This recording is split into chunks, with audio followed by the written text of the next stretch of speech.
4, versículo de número 21 e 22. Eu estaria pregando sobre o tema restaurando o compromisso com Deus, mas decorrido o culto, o andamento do culto mudou, Deus mudou, não sei o que pode suceder. Eu sei que Deus, Ele é fiel, Ele te ama e nesta noite Ele tem uma palavra para o seu coração. Sou homem, sou ser humano, sou falho, mas eu dependo eternamente da graça do Senhor. Aleluia. 1 Samuel, capítulo de número 4, versículo de número 21, que diz assim: E chamou o menino e acabou, dizendo: Foi-se a glória de Israel, porquanto a arca de Deus foi levada presa, e por causa do seu sogro e do seu marido. E disse: De Israel a glória é levada presa, pois é tomada a arca de Deus. Vamos formar um coral nessa noite, versículo 22.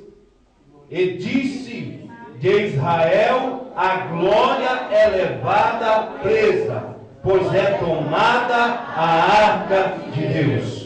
Podeis assentar no nome de Jesus, glorificando e exaltando. Queridos, o pastor Carlos aqui iniciou a campanha, nós estamos ainda nela, que fala sobre a presença do Senhor. Para nós estarmos aqui nesta reunião, nesta noite, se a presença de Deus não estiver aqui, seria, ou melhor dizendo, é em vão estarmos aqui, glorificando a um Deus sem sentido. Mas o nosso Deus, Ele tem sentido. Ele é eterno, Ele é fiel e Ele é verdadeiro. Só quem pode sentir a presença dEle é aqueles que esforçam em buscar a sua presença. O próprio Jesus, Ele disse nos evangelhos que porfiai por entrar pela porta. E nós entramos pela porta chamada Porta da Verdade. Essa porta da verdade nada mais, nada menos é do que o Cordeiro de Deus.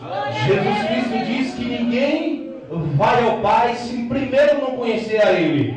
Quem conhece a Jesus, irmãos, sinceramente eu creio que não tem condições de deixá-lo. Mas a história que nós iremos relatar aqui nesta noite é uma história verdadeira, é uma história verídica. Aconteceu em Israel, nação escolhida por Deus, nação a qual Deus amou, a qual Deus, no seu coração, Ele falou: Israel será cabeça e não cauda. Aleluia. Deus escolhe esta nação.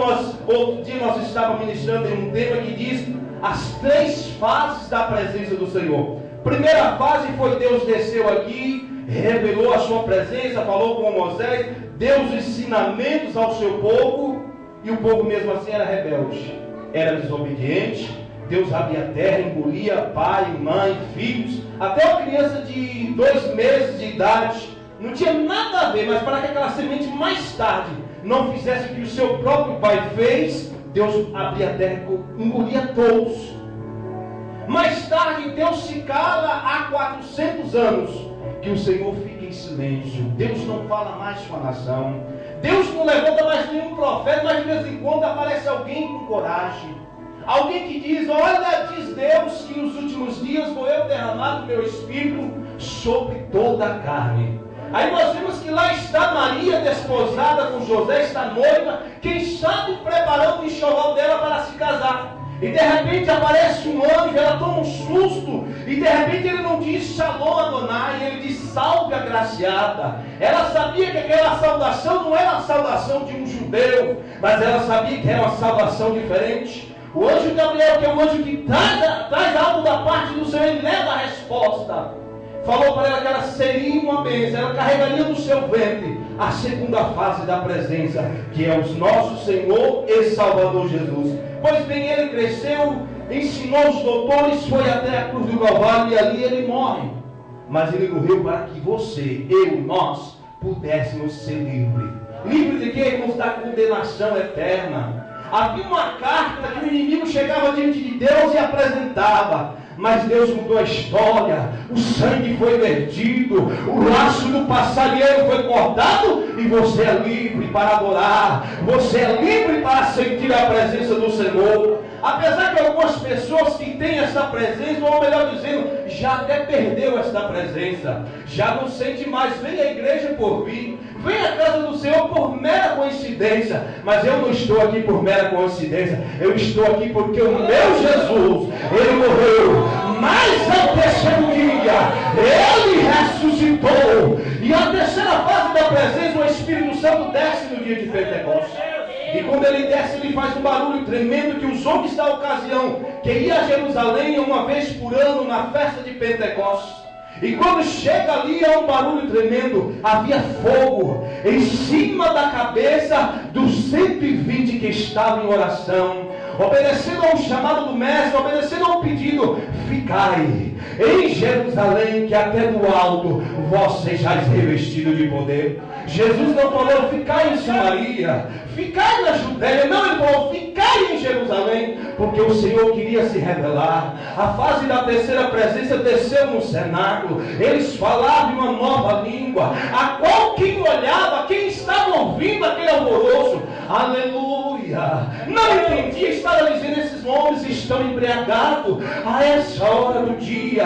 Mas quando eles viram que eles estavam falando no idioma de muitas de outras nações, estavam ali em Jerusalém, se ficaram maravilhados com aquilo que estava acontecendo. Voltando à palavra que nós lemos nesta noite, essa nação amada, escolhida pelo Senhor, aleluia, Deus deu estatutos, Deus deu ensinamentos, Deus chamou o seu povo por cabeça.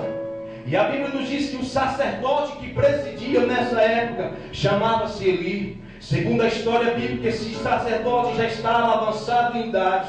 Esse sacerdote, ele era muito gordo. Esse sacerdote, aleluia, já estava com a sua vista escurecendo. E diz a palavra do Senhor que os seus dois filhos, ele não corrigia mais, não tinha mais autoridade para determinar, para corrigir Hofni e Finéias. E diz a palavra do Senhor que esses dois filhos de Eli, ele praticava pecados obscenos, ele praticava coisas que aos olhos do Senhor não era lícito, mas eles estavam com o bem de Israel muito precioso, que se chamava a Arca da Aliança, ou melhor dizendo, a Arca do Concerto. Diga comigo nessa noite: a Arca da Aliança.